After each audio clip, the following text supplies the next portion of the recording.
Good evening, and welcome to our open forum. This is a League of Women Voters forum for the Larimer County candidates for County Commissioner and also for the District Attorney.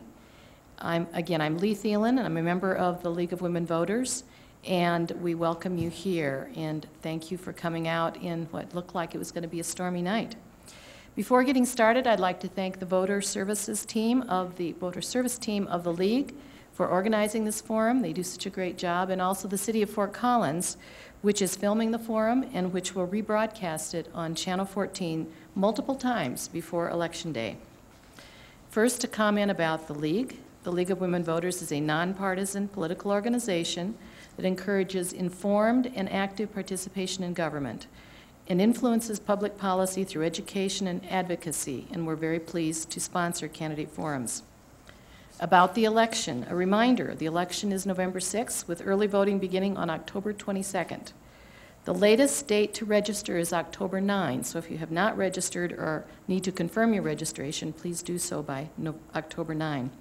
Mail-in ballots will begin to be mailed in October 15th, so this is all starting pretty quickly. This election, like every other election, is very important. We hope you will exercise your right to vote in this year's election. Tonight, there are 4 candidates running for countywide office and for the 8th Judicial District here. The County Commissioner candidates include Steve Johnson and Karen Stockley and Tom Donnelly. Mr. Donnelly and Ms. Stockley are both running for District 3. Steve Johnson is running unopposed for District 2. Although the candidates run in districts, the election is countywide.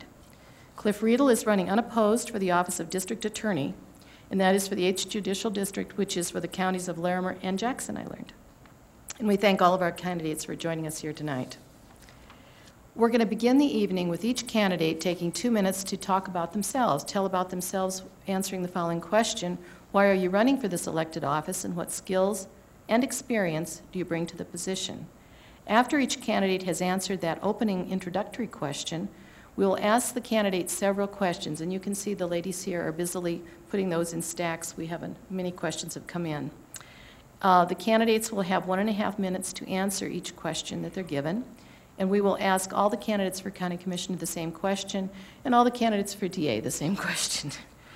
We will time all responses, and for fairness, we expect the candidates to respond to the signal when their time is over, and this is a very, very polite group, so I know that's not going to be a problem.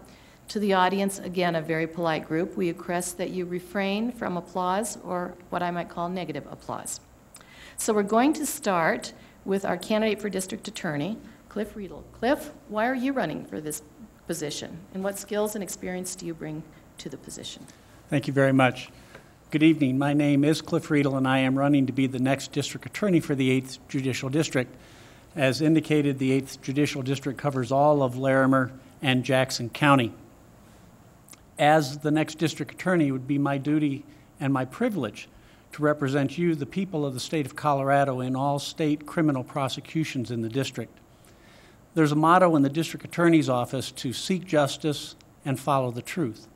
I believe my education, my experience, and my dedication to that principle of seeking justice and following the truth make me eminently qualified to be the next District Attorney. I started my career as a prosecutor in 1980 when I was hired by then District Attorney Stuart Van Meveren to be the new prosecutor down in our Loveland office. I started off handling prosecutions of misdemeanors and traffic offenses. I quickly was promoted to a district court deputy handling felony prosecutions, and then promoted again to a chief deputy district attorney handling major felony trials. I was promoted once again to assistant district attorney, my current position with the office. As assistant district attorney, I still handle major felony trials. I also oversee the day-to-day operations of the office, especially when the elected DA, Larry Abrahamson, is out of office or out of the office on a particular day. And I also supervise and train all the attorneys in the office. I'm the recipient of the Larimer County Bar Association's Professionalism Award. I'm the only prosecutor to ever be awarded that Professionalism Award by the Larimer County Bar Association. I'm also the recipient of the Conrad Ball Award for making significant improvement to the quality of justice in Larimer County. I very much would appreciate your support and your vote, and I thank you very much. Thank you. I'm going to now ask you a few questions, and with each question, could you take a 1.5 minutes or less to answer those questions? Yes, ma'am. The first one is there a backlog of cases in the DA's office? If so, what can be done to reduce that backlog? Well, there's really not a backlog. Every person accused of a crime is entitled to a speedy trial within 6 months from the date they plead not guilty. Thankfully, we do not have many speedy trial dismissals, because that is the remedy. If they are not brought to trial, then the charges should be dismissed, never to be brought again. So we really don't have a backlog. We file about 1,800 to 2,000 felony cases a year, and then about 15,000 misdemeanor or traffic offenses a year. And we do a good job of trying to get all those cases resolved within that requisite 6-month period. Thank you. Another question. What suggestions do you have related to any potential changes in sentencing practices and/or laws, if you have any?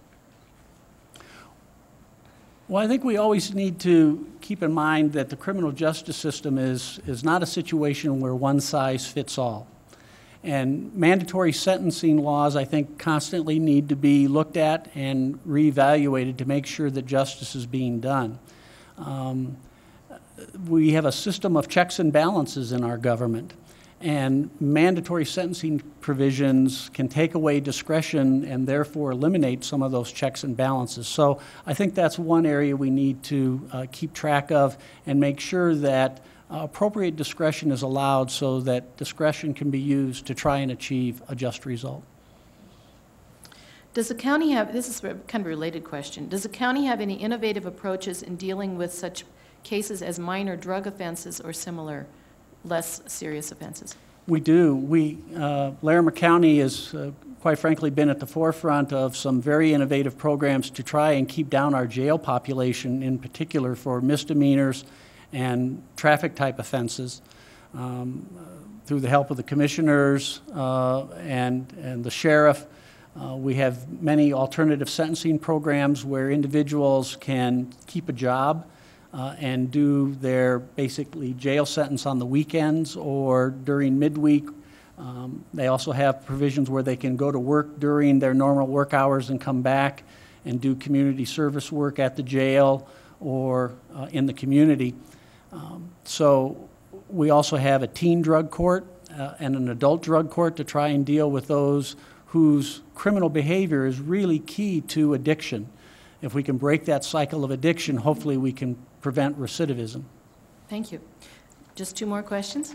Does or should the DA's office and/or law enforcement in Larimer County work with the school districts to reduce the number of young people who follow a path to incarceration instead of a path to education? Absolutely. Our office has always worked closely with the school district. We have offered and have deputy DAs assigned to individual schools to be a liaison to the school, to come and talk to classes. We work very closely with the school resource officers that the police department has assigned to the various schools. Again, the best an ounce of prevention is worth a pound of cure. If we can stop those young folks from becoming offenders and coming into the system in the first place, I think the community is much better served. Thank you. And your last question. Yes, ma'am. How is plea bargaining used as a tool for both efficiency and justice? Again, I indicated just if we look at the felony level cases that we file about 1,800 to 2,000 felonies a year. Each one of those individuals is entitled to a trial within 6 months. A trial typically takes 3 to 5 days for a felony case. The courts have lots of things going on besides criminal cases. They have probate, they have civil cases, they have domestic relation cases.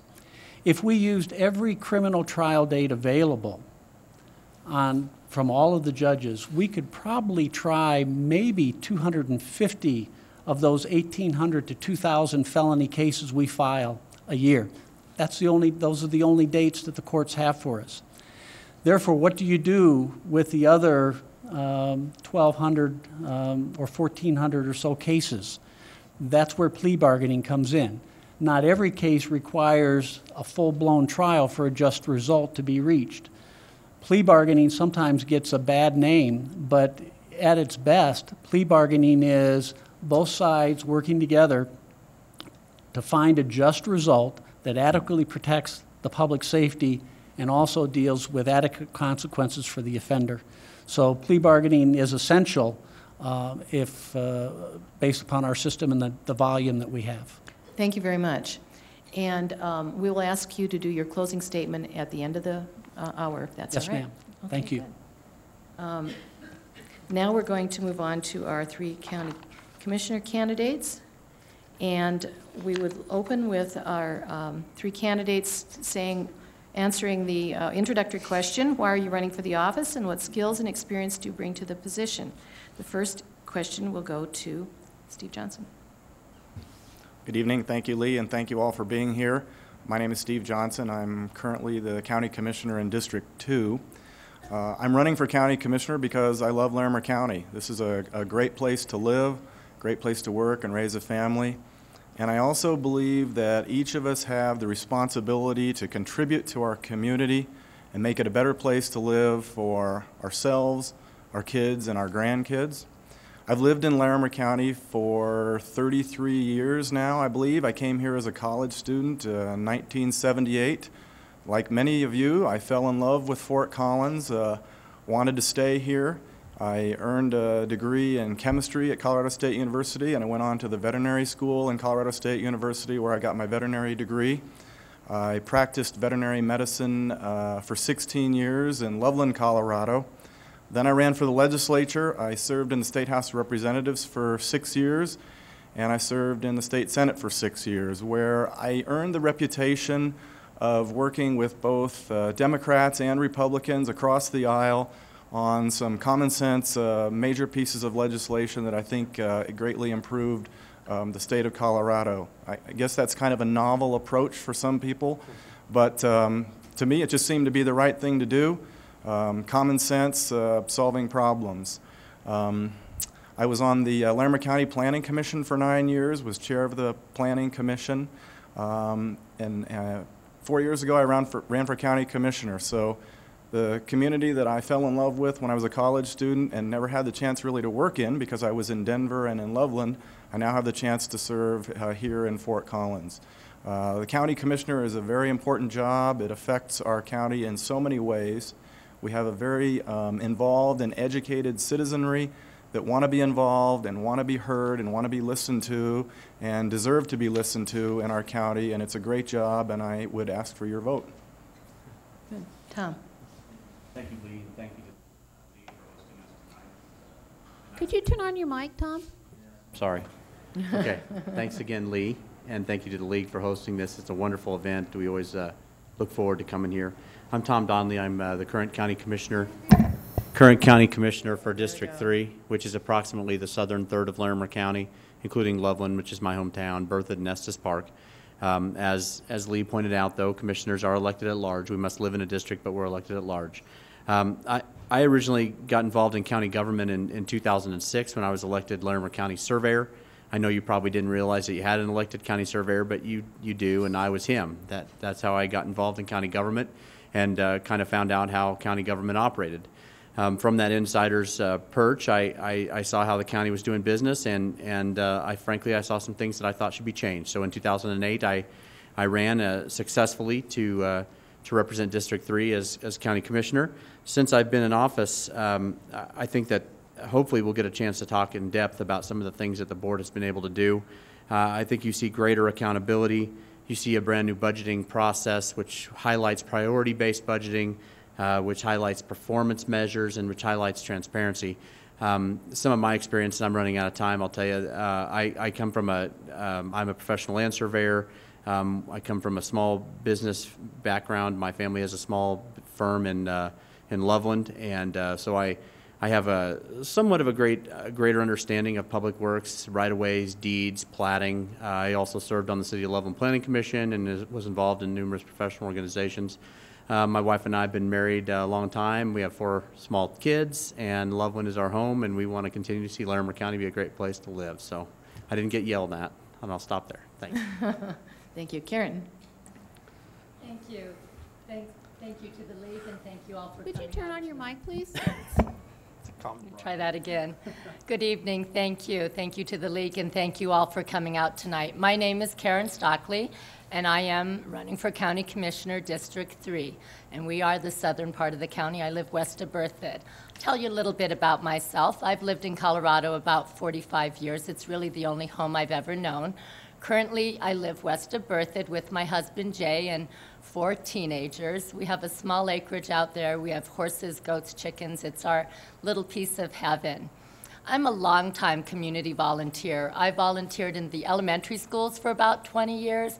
I worked on Berthoud's planning and zoning. I worked on a couple of their master plans. I understand land use. That's a very large component of what the commissioners do. I spent 4 years recently on the Thompson Board of Education. I was the treasurer. I also worked on the Legislative Coalition. We weighed in on bills that were going through the Capitol, and that's some of my proudest work. I'm a local business owner. I own one of the antique malls on South College. I've owned it for over 6 years. I know how difficult this economy has been for businesses and what it's like to try to make a payroll in this economy. And I think that business experience is really important when you're looking at county government. I am running for county commissioner. I guess a lot of what Steve said, because I love the people of Larimer County, and I think it's very important that to have a representative who's going to listen to your concerns, who's going to be your voice in county government, and I'm not sure you have that right now. So I'm working very hard, and I hope I can find a way to earn your vote. Thank you. Thank you. Now we'll start the questions, and because we started with Steve, we'll start with Tom. Very good. And this is a question I suspect you're asked quite a bit these days. With the summer's past fires, Hewlett and Hyde Park, others I suspect too, Larimer County is very involved with fire recovery and restoration work. What is your position on the county's role in these efforts, and should they be spending, the county, be spending tax money to improve private roads? Thanks, Lee. County taxpayer dollars should only be spent on private roads to the extent where the maintenance will prohibit damage to the public road system, which everyone owns. So right now, I gotta get this thing closer. How about that? Okay. So right now, you see situations where there's tremendous runoff. You have a lot of ash, a lot of silt, pine needles, things like that that are washing into the bar ditches along the roads. They plug the ditches. They can plug the culvert system. Occasionally, then that water has nowhere to go but into the road, and it can wash out the road. So if there's a situation, and the board is probably going to see one on, I think it's Whale Rock Road, where there's a bridge that's built in the right-of-way, which is a private road. That bridge is in severe danger of being plugged, and if it does become plugged, the natural drainage way is onto the county road system, onto the county road. And so in an instance like that, I think we have to take a good hard look and see what mitigation we have to do to protect your asset, which is the county road. As far as other mitigation, I'm not going to probably have time to talk about it, but I hope we get a chance to talk about some of the watershed protection that we've been doing. The county's really taken a leadership role in protecting some of the watersheds, along with our partners in Fort Collins and Greeley. And a lot of other people have come to the table. So that's some good, important work. And I think that we're nearing completion on three of the major watersheds that need rehabilitation at this time.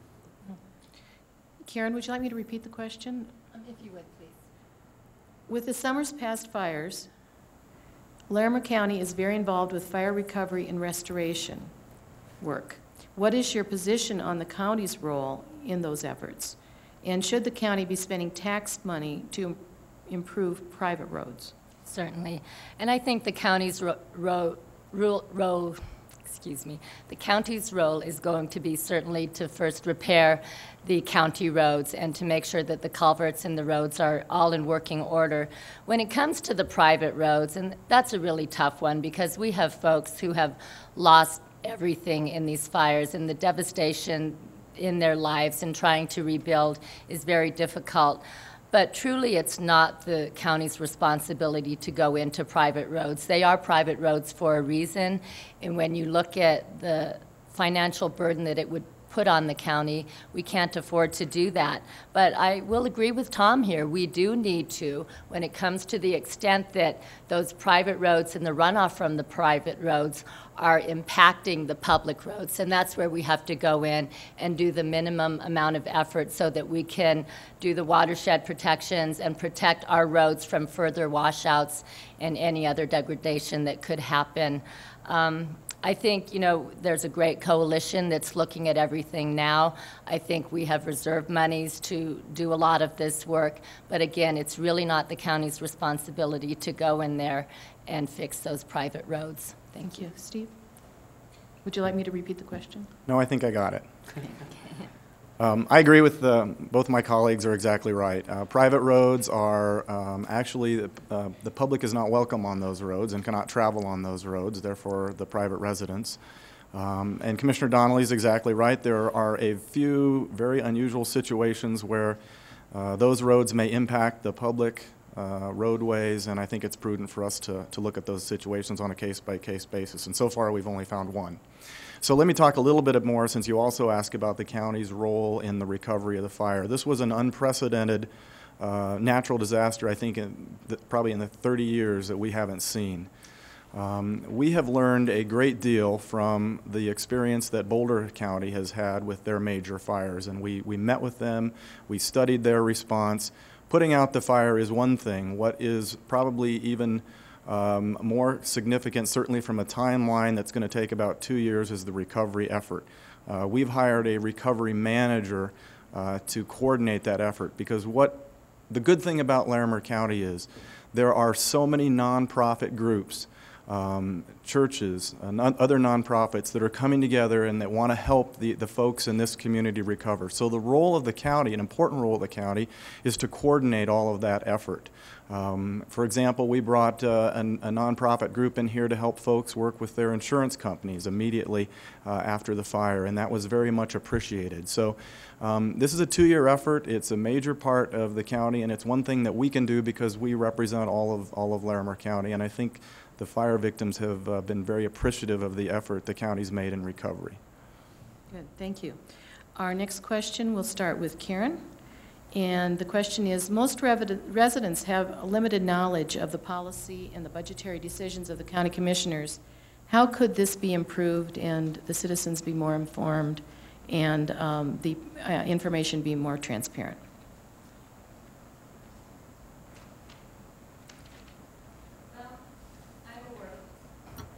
I'm a working girl, and I tell you my primary issue with this is that the meetings that the county commissioners have on a weekly basis are on Tuesday mornings at 9 a.m.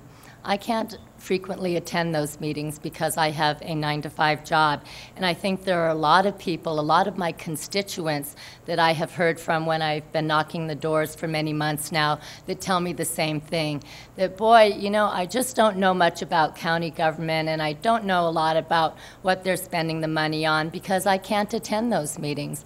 I think when you look at the other communities, even Little Berthoud has their board trustee meetings at 7 p.m. at night when everyone, at least most of the working people, can attend. I think that's probably the first step that we could do as a county to open up the transparency so that all people who wish to learn more about county government could attend those county board meetings and could learn more about the budget process. I think that's the very first thing that I would do to improve transparency at the county level. Thank you. Okay. Steve, you're next. As far as meetings go, a lot of the meetings that we do have are in the evening. We do our land use meetings where there's a significant interest on the part of the neighborhood. We do at 6:30 on Monday nights. In addition, each one of us as commissioners, in the 4 years that I've been in office and Commissioner Donnelly's been in office, we have had over 50 citizen meetings or town meetings in communities all over the county, and many of our town meetings are in the evening as well. All of our budget hearings are in the evening, and we move those around the county. We do one in Estes Park, we do one in Fort Collins, and we put them on television as well. And Lee mentioned transparency. Transparency isn't enough. Transparency, and we do transparency. Transparency means merely telling you where we're spending our money, how much are we spending on different areas. What we need to do is go beyond that, because I'm not really interested in knowing the exact $100,000 we spent on a particular road. I'm interested in knowing as a taxpayer is what value are we getting for that money? Was that money spent wisely? That's why we've put in our budget process, and we've been working on performance measures. So every activity of the county in our 7 service areas, we're going to measure how well was that money spent and what outcomes did the taxpayers get for that money. As far as involving citizens more in the county government, you're right. The county government is kind of mysterious. The biggest question I get asked is what do county commissioners do? So a couple of years ago, we started something called Larimer County 101. It was an 8-week course in county government. The folks liked it so much, we now make it a 9-week course. We've done 3 of those, and we take people through what the county government does, and they really appreciate that, and they learn a lot, and they're better able to help us as commissioners because of that knowledge. Thank you. Tom? I was trying to stop you because you I wanted wanted to talk about that too. Yeah, because I think Karen was in our second class of Larimer 101. She learned a lot. Hopefully, she learned a lot about county government there. So that's something pretty innovative that the board has started, and I would encourage everyone here who has an interest in county government to definitely sign up and try to take part in Larimer 101. As Commissioner Johnson mentioned, it's about I think 8 or 9 weeks, and every what day? Mondays, Tuesday. Thursdays, and you come in and it's 2 or 3 hours. We'll feed you dinner even, and we'll talk about all the services provided by Larimer County. Steve doesn't really give the board quite enough credit. I mean, I think personally myself, I've had almost 100 citizen meetings, including one this morning in Berthoud. We do a number of those all over the county. We do special evening meetings in neighborhoods. We call them county seat for a day. We go out. It's not unusual for us to do half a dozen of them in the summer. Particularly in different areas of the county, so we can get out and people can meet their elected representatives. It's a tough thing about local government. A lot of times you're talking to just a very few people, and too frequently it's the same people over and over again. So we really appreciate that you've all showed up. I know I speak for everyone here. No partisanship aside, we all appreciate you coming out tonight because of your interest in county government. Thank you. Our next question, we'll start with Steve, and that is about urban renewal districts. And there are a couple ways to phrase this. Are urban renewal districts good for Larimer County? And then a related question, what are the implications for lost revenue to the state and the county when these designations are given? Very good question. An urban renewal district is an entity that a city can create. They create a boundary, and within that boundary they use a tax tool called tax increment financing. The tool is meant, and it was originally meant, to provide urban renewal. Certain parts of a city, for example, that were not economically feasible to redevelop, this was a tool to incentivize developers to come in and redevelop that area. So the way it works basically is there's a tax value, a property value level at the very beginning before anything happens, and then the improvements create some additional value, which normally that tax money would go to the county. But in an urban renewal authority, that tax money stays within the district to build some of that infrastructure that needed to be repaired. They can be a good thing. The problem in Colorado is, and something we wrestled with when I was in the legislature and we could never fix, was the definition of blight, which is necessary to create an urban renewal district, was basically meaningless. So you could create these urban renewal districts anywhere. And it turned out some of the most valuable property in the county, open land value, for example, Centerra Mall on the east side of the interstate down on Highway 34, was considered blighted, and an urban renewal authority was created. So we finally made a major improvement, and talk about some bipartisan good work that the counties did with our local legislators, specifically Representative Randy Fisher. We did a bill to say basically that you could not do these urban renewal authorities in open land unless certain conditions were met, and it was a major improvement in the law. It's still problematic, but it's still a good tool in some areas. Okay, Tom? Yeah, I don't want you to take all the good lines. It's a complicated question. It is. It's tough to answer in a minute and a half, obviously. Yeah, and Steve's done a good job of explaining the basics of TIF financing. Both he and I, one thing that we both ran on 4 years ago was that we needed to rethink TIFs. You know, the county has no say-so in the process. So in an event where you've got ag land with a pile of tires that I could load in the back of my truck in an hour and a half, that all of a sudden is meets the definition of blight and could freeze the value at an agricultural value, even though there's a multi-million-dollar mall on the property. So something we're going to probably talk about, I assume, a little bit later on is the jail sales tax and the expiration of that tax, and what the county commissioners are going to do to meet our budgetary goals going forward in a time of decreasing revenue. Well, the first thing we had to do was we had to rethink these TIFs. And so Steve is absolutely right. You know, I never thought that I would ever testify in support of one of Randy Fisher's bills, but there I was, and with Steve and Cathay Reynolds, and we took a strong stance to reform this process, and luckily it happened. But there are, like Steve said, there are great TIFs. Downtown there was a TIF to make your downtown here in Fort Collins the wonderful amenity that it is today. And there's a TIF in part of North Fort Collins, and I think that's appropriate because folks up there needed sidewalks and some basic infrastructure services that weren't going to probably exist any other way. So it's an interesting situation. It's a good mechanism to fund needed improvements, but like Steve said, it was at one time was easily manipulated. Karen. Certainly. I have followed urban renewal authorities for many years.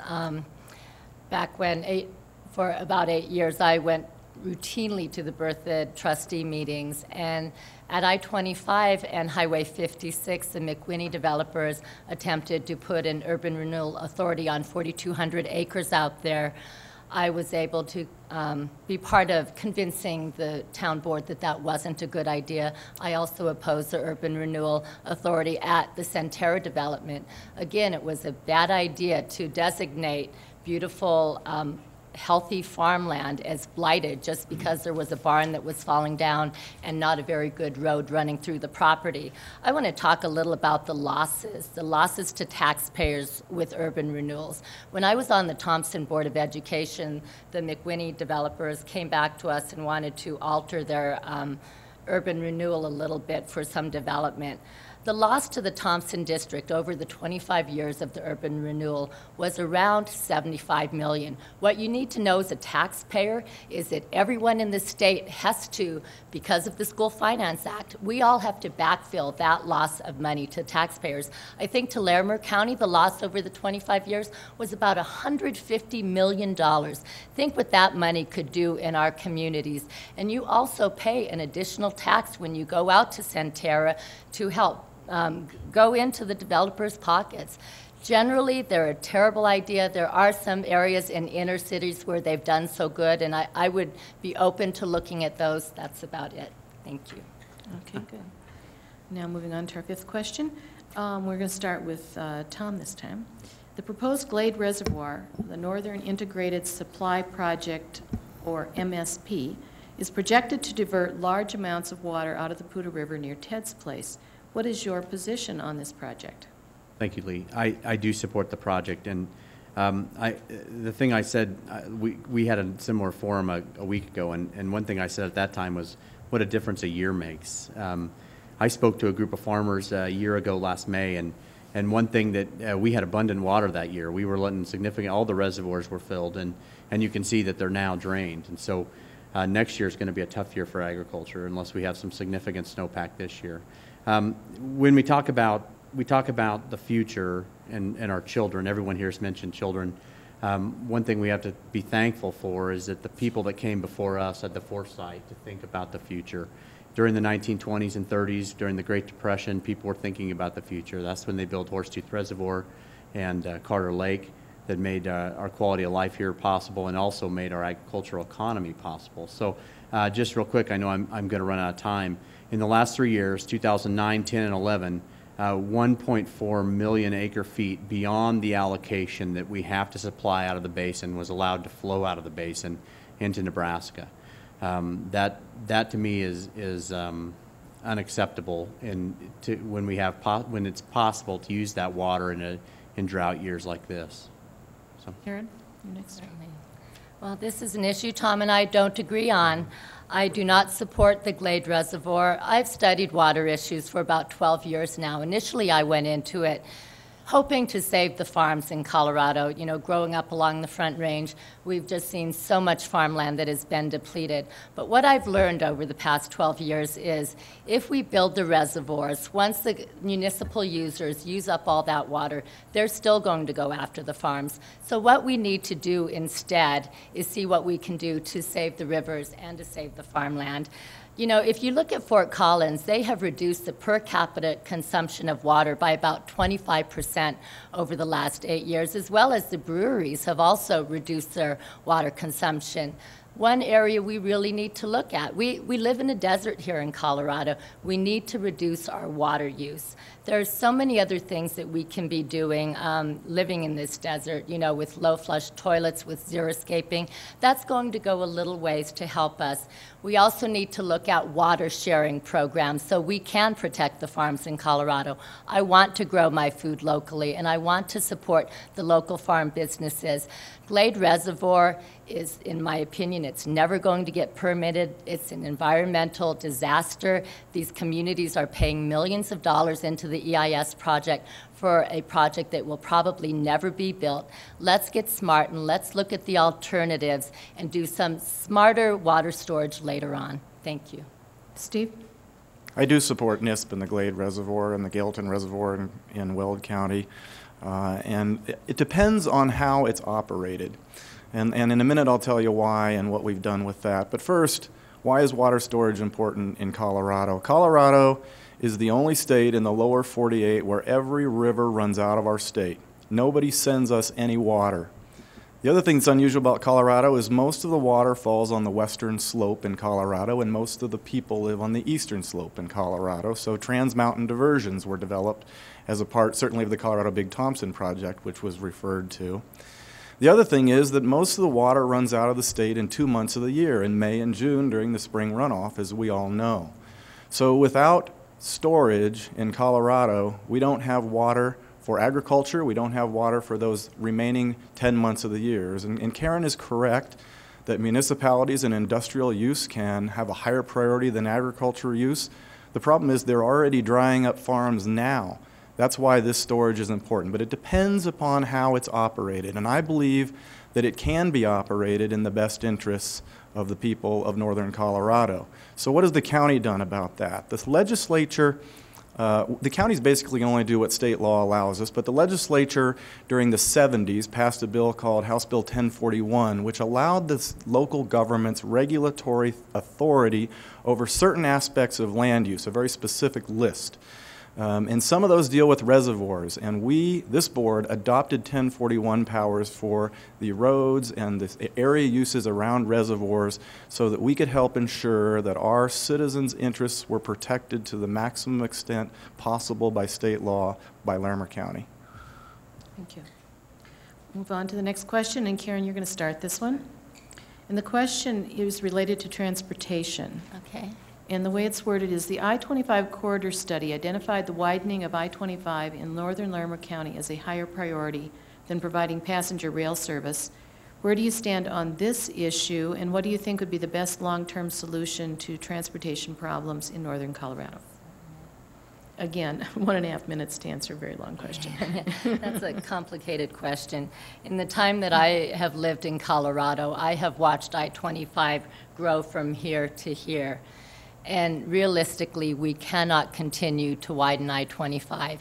If you travel around the world and you look at the great cities in the world, most of them have, one of the biggest things they have is transportation, good transportation. When you look at what brings employers to Colorado, one of the primary things they look for is transportation.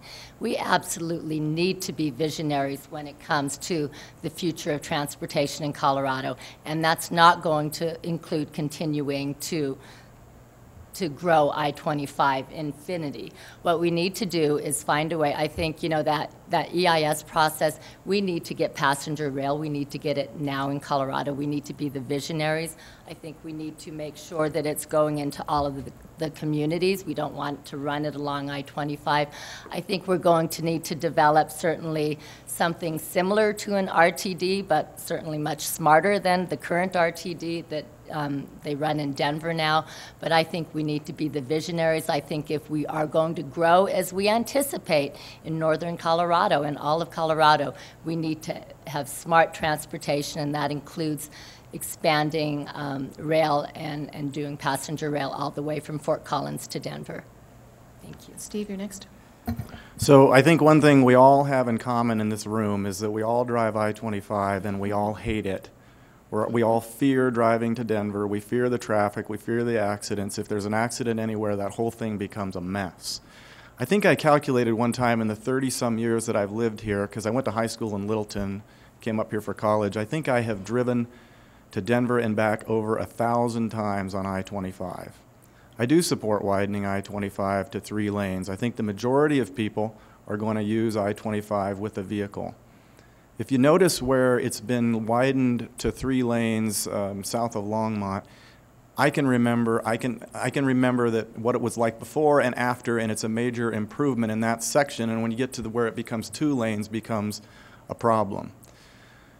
Multimodal transportation is important, and it is going to be an element of transportation in the future in Colorado. I think what's going to limit it is money more than the necessity. The necessity for the widening and multimodal transportation is here now.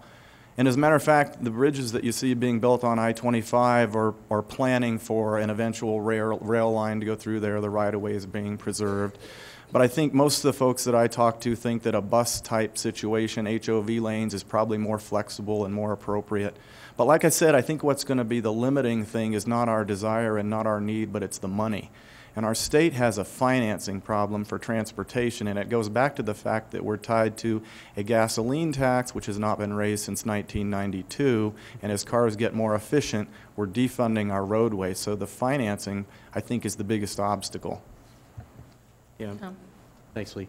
So I'm the current chairman of the North Front Range Metropolitan Planning Organization, and also the MPO's representative to the Statewide Transportation Advisory Commission. So I've been involved in this process since I came into office, and was Larimer County's representative on the North I-25 EIS study process. Yeah, Commissioner Johnson's absolutely right. The issue isn't will, it's really financing. And a few years ago, the state legislature took all funding for CDOT out of the general fund. Now CDOT is funded almost entirely by user fees, for faster fees, things like that. And there's a very tiny amount of money allocated for transit, only $15 million for the entire state, I think. And so one thing that we saw that problem, and as you probably saw, if anybody reads the Denver Post, you saw that RTD is out of money, and they're having trouble with their northern Denver rail line, getting that extended, which is eventually going to extend up to Longmont, which will be how we would be able to tie into it. Seeing those conditions as they were evolving, I'm proud to say that I worked with Commissioner, I'm giving him an upgrade, Councilman Ben Manville, my good friend. When the EIS was going forward, there was a proposal to drop the bus segment that tied into your transit hub here on Harmony Road. And Commissioner, I did again. Councilman Manville and I fought hard to keep that in the plan. So at least there will be a transit option, and it'll be rapid bus in a 3rd tolled lane down I-25. Thank you. Sure. Move on to our next question, and this one will start with Steve. And I'm actually going to combine 2 different questions to really make it hard to do in a minute and a half. So I get more time. One is, what are the commissioners doing to protect Larimer citizens from possible health hazards from hydraulic fracking? And the other one is a related question. What role should the county commissioners have regarding mineral and oil and gas exploration near residential areas? Yeah, a good question. And as you probably know, the permitting of oil and gas exploration is done by the state. And as you also probably know, our Democratic governor, Hickenlooper, who is a geologist, is directing the Oil and Gas Conservation Commission to look at those rules.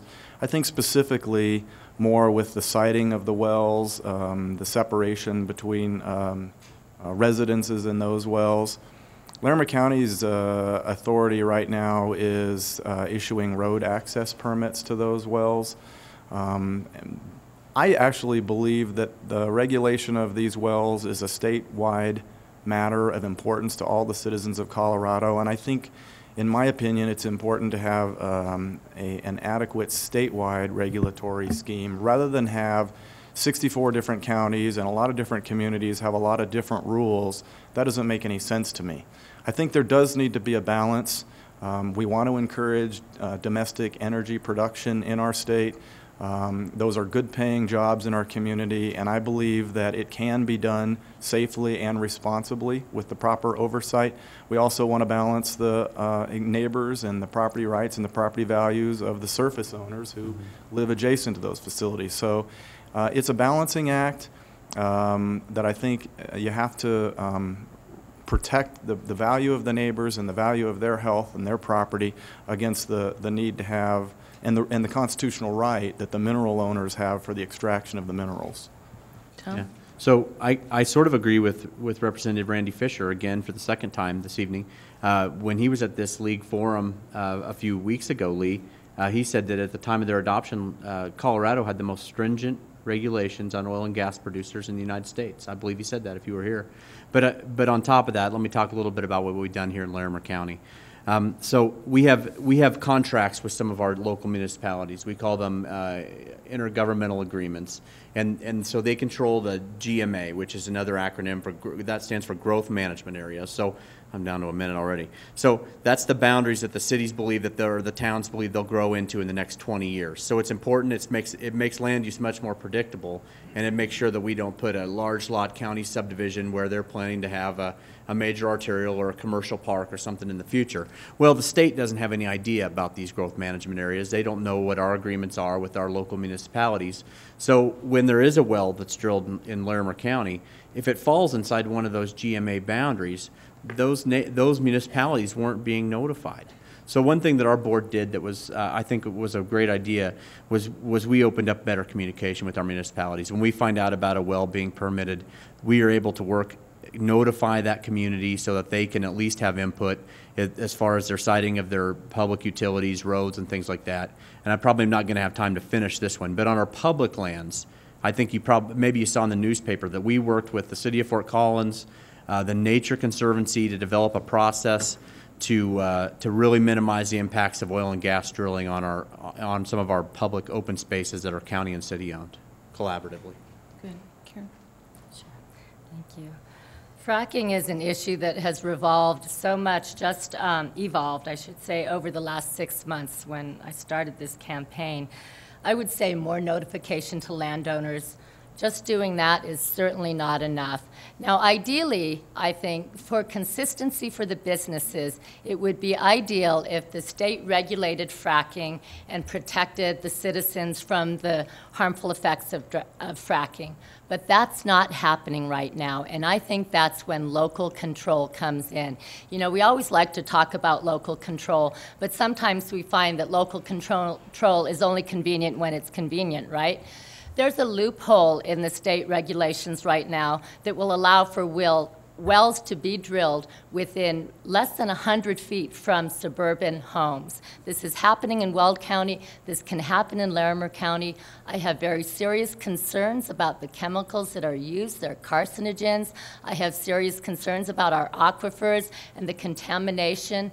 I would like to see much better regulation adopted in Larimer County. I think it's something that we need to do before we have some of the detrimental effects that they are seeing in Weld County that truly, in my opinion, are very harmful to some of the residents that live in Larimer County. I think we can do so much more in Larimer County right now. Thank you. Okay. This is a fairly specific one, but I'm turning it into a little bit of a broader one. How do or should the commissioners make decisions regarding the waiver of landfill fees during times of citizen stress? And the particular question had to do with a rejection by the commissioners of a request of residents of the Bender Mobile Home Park to dispose of debris at the landfill, but an approval of a similar request by the High Park Fire residences. So if you could talk about that. And we'll start with Tom on this one. Sure. So that's one issue that Steve and I actually disagreed on, and that was the Bender Mobile Home Park and the waste that was being hauled out of there.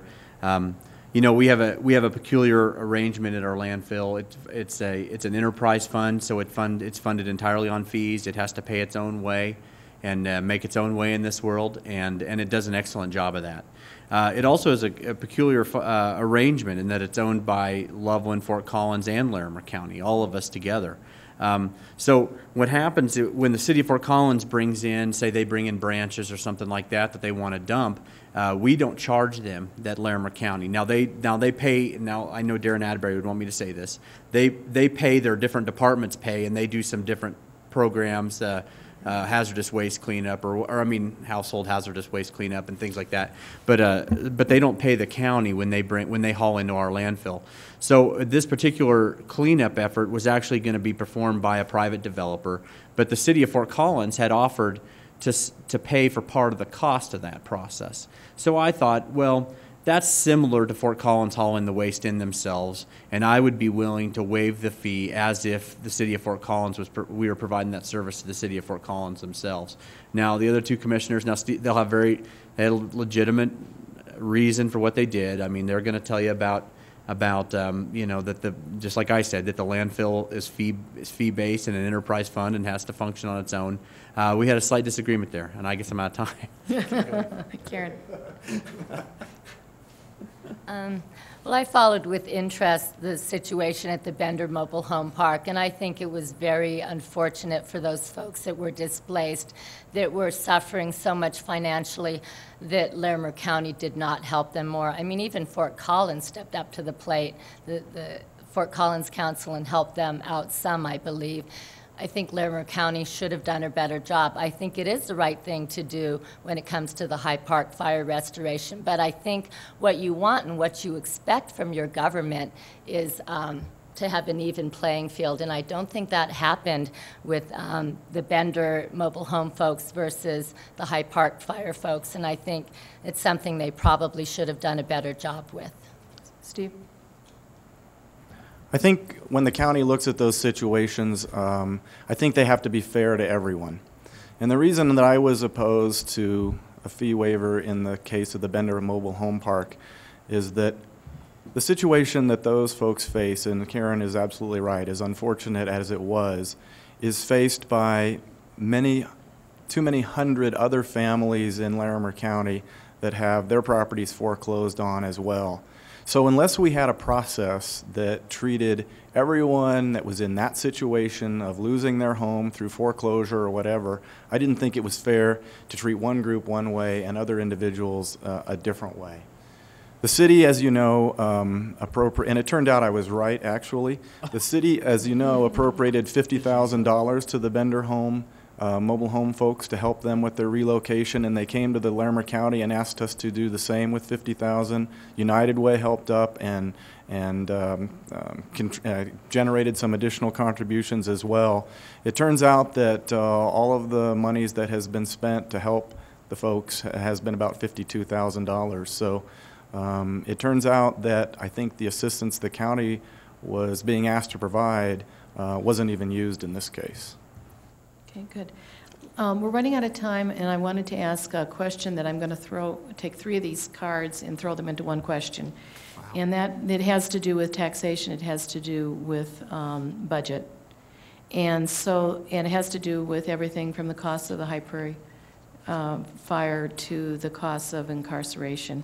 So to allow us to put that into one question, please offer some specifics regarding how you as county commissioners set or would set priorities during budgetary times, including the request for tax increases.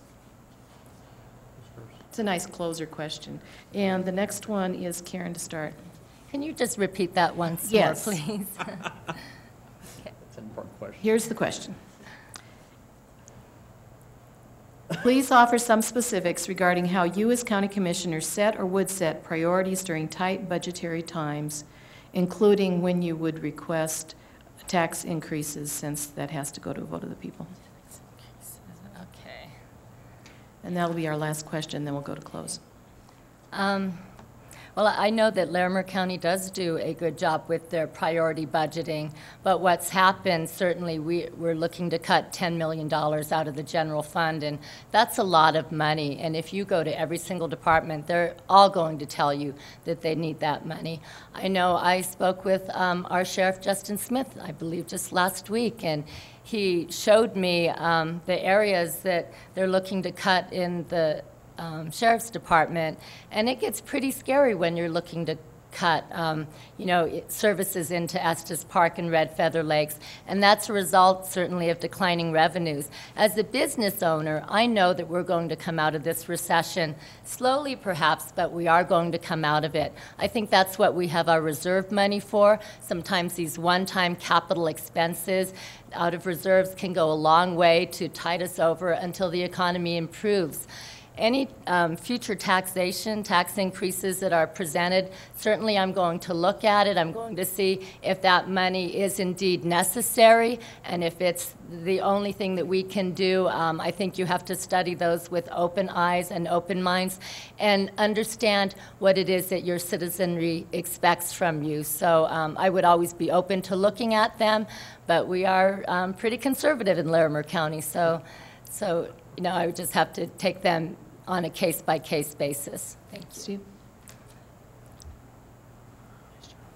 Well, how we do it is we've set up, and I should have said earlier that my last 2 years in the legislature, I was on the Joint Budget Committee, which is 6 legislators that write the state budget.